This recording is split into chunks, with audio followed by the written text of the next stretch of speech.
প্রিয় বন্ধুগণ, তোমাদের সকলকে আমার ম্যাথ অ্যান্ড জিএস এক্সপ্লোর গ্রুপে স্বাগতম। আশা করি তোমরা সকলে ভালো আছো। আজকে আমরা ইকোনমিক্সের ইন্ট্রোডাকশন পার্টটি করব। এখানে আমরা জেনে নেব ইকোনমিক্স জিনিসটা কি, বিভিন্ন অর্থনীতিবিদ ইকোনমিক্সের যে ডেফিনেশন দিয়েছেন সেটা সম্পর্কে জানি। চলে আসো, প্রথমে জেনে নিই যে ইকোনমিক্স বা অর্থনীতি জিনিসটা কি। ইকোনমিক্স বা অর্থনীতি হলো সামাজিক বিজ্ঞানের এমন একটি শাখা যেখানে পণ্য বা সেবা অর্থাৎ গুড অ্যান্ড সার্ভিসের কিভাবে প্রোডাকশন হয় এবং তার সরবরাহ বন্টন বা ডিস্ট্রিবিউশন কিভাবে হয় এবং ভোক্তা অর্থাৎ আমরা সেটাকে কিভাবে কনজিউম করি অর্থাৎ কনজাম্পশন কিভাবে হয়। তিনটা জিনিস আরেকবার বলি, গুড অ্যান্ড সার্ভিসের প্রোডাকশন, ডিস্ট্রিবিউশন, কনজাম্পশন, এই তিনটা বিষয় ইকোনমিক্সের বিজ্ঞানের যে শাখায় আলোচনা করা হয় তাকে আমরা বলবো ইকোনমিক্স। বুঝতে পেরেছ?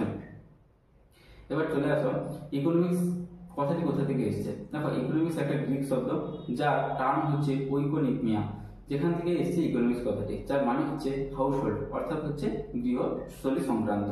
এবার চলে আসো, বিভিন্ন যে অর্থনীতিবিদ তাদের মতবাদ দিয়েছেন সে সম্পর্কে একটু জেনে নিই। আমরা জানি ফাদার অফ ইকোনমিক্স বা ফাদার অফ পলিটিক্যাল ইকোনমিক্স অর্থাৎ ইকোনমিক্সের জনক বা ক্যাপিটালিজমের জনক কাকে বলা হয়? Adam Smith. তিনি 1776 সালে তার লেখা ওয়েলথ অফ নেশন গ্রন্থে ইকোনমিক্সের প্রথম ধারণা দেন।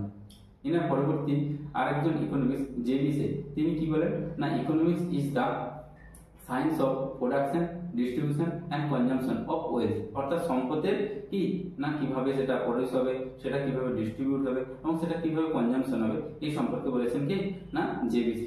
পরবর্তীকালে জ্যাকব ফার্নার তিনি কি বলেছেন না, তিনি বলেছেন economics is what economics do অর্থাৎ ইকোনমিক্সটা যেটাই করেন সেটাই হচ্ছে কি ইকোনমিক্স। ইনার পরবর্তী সময়ে আরেকজন অর্থনীতিবিদ তিনি হচ্ছেন লায়নেস রুবিন। তিনি কি বলেছেন? তিনি বলেছেন economics is the science of scarcity অর্থাৎ অভাব। কিসের অভাব এখানটা? না হচ্ছে গুড অ্যান্ড সার্ভিসের অভাব। কেন না, যে পরিমাণ ডিমান্ড থাকে গুড অ্যান্ড সার্ভিসের সেই পরিমাণ অ্যাভেলেবিলিটি থাকে না, সেই জন্য গুড অ্যান্ড সার্ভিসের অভাব। এরপরে চলে আসো অর্থনীতিবিদ পল স্যামুয়েলসন। তিনি কি বলেছেন? তিনি বলেছেন economics is the oldest of the earth অর্থাৎ আর্টসের সাবজেক্টগুলোর ভিতরে ওল্ড এবং নিউয়েস্ট অফ দ্য সায়েন্স অর্থাৎ সায়েন্সের সাবজেক্টগুলোর ভিতরে নবীনতম।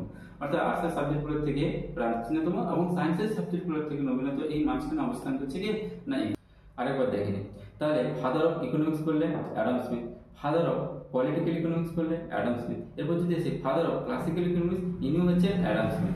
এছাড়া আর কি বলা হয় না, ফাদার অফ ক্যাপিটালিজম অর্থাৎ পুঁজিবাদী বিদ্যার জনক ইনি হচ্ছেন কে অ্যাডাম স্মিথ, কারণ তিনি প্রথম লেজিসফায়ার কনসেপ্টটা নিয়ে আসেন। এই লেজিসফায়ার কনসেপ্টটা কি? লেজিসফায়ার কনসেপ্ট হচ্ছে দেশের অর্থনীতি ব্যবস্থায় সরকারের কোনো ভূমিকা থাকবে না, অর্থাৎ পুরোপুরি সমস্ত কিছু চলে গেল কোথায় না প্রাইভেট ওনারশিপের কাছে চলে গেল। প্রাইভেট ওনারশিপের একমাত্র প্রধান মূল লক্ষ্য কি থাকে না প্রফিট ম্যাক্সিমাইজেশন। এর থেকে জন্ম নিল কি না পুঁজিবাদী রাষ্ট্র ব্যবস্থা। তাহলে লেজিসফায়ার কনসেপ্টটা বুঝতে পারলে। এছাড়া অ্যাডাম স্মিথের আরেকটা কনসেপ্ট ছিল কি না ইনভিজিবল হ্যান্ড থিওরি, যার মানে হচ্ছে প্রফিট ম্যাক্সিমাইজেশন। বুঝতে পারলে? এছাড়া আমরা আর কিছু ক্লাসিক্যাল ইকোনমিক্স অর্থাৎ ক্লাসিক্যাল অর্থনীতিবিদের কথা জানবো। আসি 1 নম্বর অ্যাডাম স্মিথ। দ্বিতীয় নম্বর চলে আসো, দ্বিতীয় নম্বর হচ্ছে ডেভিড রিকার্ডো, যিনি কিসের জন্য বিখ্যাত না রেন্ট থিওরির জন্য বিখ্যাত। এরপরে চলে আসো অর্থনীতিবিদ জেবিসে, যিনি কিসের জন্য বিখ্যাত না যিনি মার্কেট থিওরির জন্য বিখ্যাত। তারপর চলে আসো অর্থনীতিবিদ ম্যালথাস, যিনি কিসের জন্য বিখ্যাত না যিনি পপুলেশন থিওরির জন্য বিখ্যাত। এগুলো একটু একটু করে আমরা ক্লাসিক্যাল ইকোনমিক্সের নাম মনে রাখবো। এরপরে চলে আসো 1776 থেকে 1890, এই যে মাঝখানের পিরিয়ডটা এই পুরোটা চলবে ক্লাসিক্যাল ইকোনমিক্সের যুগ, অর্থাৎ এখানে কি হয়েছিল না হচ্ছে ক্যাপিটালিস্ট ইকোনমির জন্ম হয়েছিল।